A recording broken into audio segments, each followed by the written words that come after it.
Akhilesh Yadav MY का नारा छोड़कर अब पीडीए के सहारे हैं और उस पीडीए की फुल फॉर्म भी वक्त के लिहाज से, हालात के लिहाज से अखिलेश यादव बदलते रहते हैं।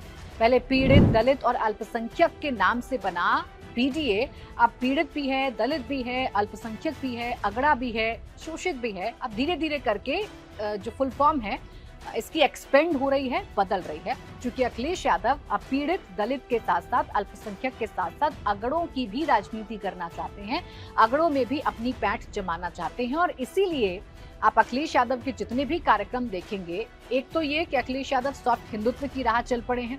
बीते कुछ दिनों में जितने भी राज्यों में विधानसभा चुनाव हुए हैं, चाहे महाराष्ट्र की बात करिए, दिल्ली की बात करिए, पश्चिम बंगाल की बात करिए, अखिलेश यादव को ये बखूबी समझ में आ गया है कि जब तक हिंदू वोट उनके साथ नहीं होगा, जब तक हिंदू वोट एकजुट नहीं होगा, एकमुश्त नहीं होगा, तब तक अखिलेश यादव का उत्तर प्रदेश की सत्ता में वापस लौटने का सपना अधूरा रह सकता है। इसलिए एक रणनीति तो यह है कि वो सॉफ्ट हिंदुत्व की बात कर रहे हैं, जिसमें राम मंदिर का एजेंडा फिट कर रहे हैं। दूसरा, ब्राह्मण वोट बैंक पर अखिलेश यादव की नजर टिकी हुई है। वो ब्राह्मण वोट बैंक जो उत्तर प्रदेश में कहावत है कि ब्राह्मण जिसके साथ होते हैं, ब्राह्मण का वोट जिस पार्टी को मिलता है, सत्ता उसी को मिलती है। यानी कि सत्ता की चाबी ब्राह्मण वोट बैंक के हाथ में है उत्तर प्रदेश में। तो अखिलेश यादव इसी वोट बैंक को रिझाने की कोशिश कर रहे हैं। आगे आपको समझाऊंगी कि इस वोट बैंक को रिझाने के लिए अखिलेश यादव ने किन किन मुद्दों को उठाया, पिछले आंकड़े क्या कहते हैं, 2017, 2019, 2022 और 2024 में ब्राह्मण किसके साथ रहे, और वो सोशल इंजीनियरिंग का फॉर्मूला मायावती का क्या था, जिससे 2007 में मायावती ने पूर्ण बहुमत की सरकार बनाई थी और 2012 में जब अखिलेश मुख्यमंत्री बने थे तब उन्हें कितने % ब्राह्मणों का साथ मिला था। तो आइए पहले चुनावों की बात कर लेते हैं, कुछ आंकड़े आपके सामने रखते हैं और उसके बाद अखिलेश यादव इन दिनों किन मुद्दों को लेकर एग्रेसिव हैं, अभी अखिलेश यादव कैसे ब्राह्मणों को अपने पाले में लाने की कोशिश कर रहे हैं, वो आपको बताऊंगी। सबसे पहले साल 2022 के चुनावों की बात कर लेते हैं। 2022 के चुनावों में भी मुझे बहुत अच्छे से याद है, अखिलेश यादव ब्राह्मण की नाराजगी का मुद्दा उठाया करते थे, प्रेस कॉन्फ्रेंसेस किया करते थे, ब्राह्मण मिलन सम्मेलन किया करते थे, जनेश्वर मिश्र के नाम पर कार्यक्रम किया करते थे, परशुराम जयंती पर कार्यक्रम किया करते थे। उस वक्त भी अखिलेश यादव की कोशिश ये थी कि ब्राह्मण वोट बैंक अखिलेश यादव को मिल जाए या ब्राह्मणों का साथ अखिलेश को मिल जाए, लेकिन ऐसा हुआ नहीं। 2022 के चुनावों में एक मुश्त ब्राह्मण वोट भारतीय जनता पार्टी के खाते में गया था, 89%, यानी कि 89% ब्राह्मण वोट बैंक बीजेपी के साथ गया था और समाजवादी पार्टी के खाते में महज 6 से 7% ब्राह्मण वोट गया था। यानी कितना भी नैरेटिव अखिलेश यादव ने 2022 के चुनावों में चलाया था, वो नैरेटिव काम नहीं आया, बीजेपी के साथ ब्राह्मण जुड़ा रहा।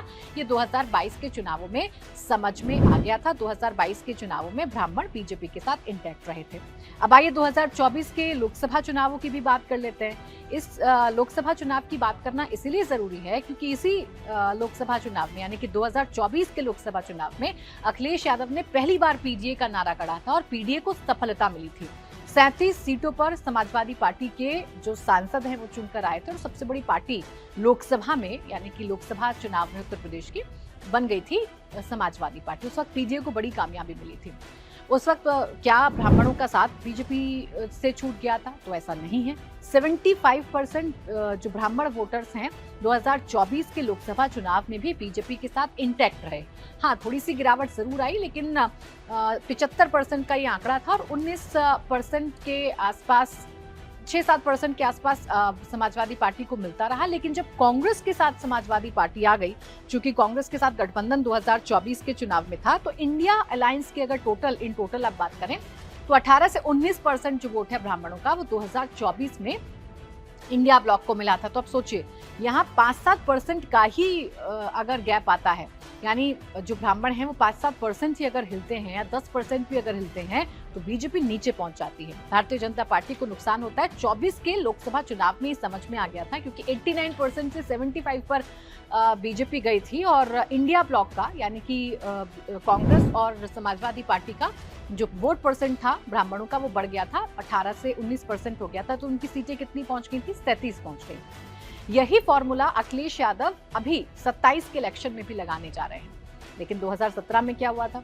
2017 में भारतीय जनता पार्टी को, जब भारतीय जनता पार्टी ने सत्ता में जबरदस्त वापसी की, योगी आदित्यनाथ को मुख्यमंत्री बनाया गया, उस वक्त भी बीजेपी के साथ 80% जो ब्राह्मण वोटर्स हैं वो रहे थे। 17 में 80 थे, 22 में 89% हो गया, यानी कि 9% का इजाफा हुआ था। यानी ब्राह्मण वोट जो है वो बीजेपी के साथ इंटरेक्ट रहता है, बीजेपी का कोर वोट इसे कहा जा सकता है।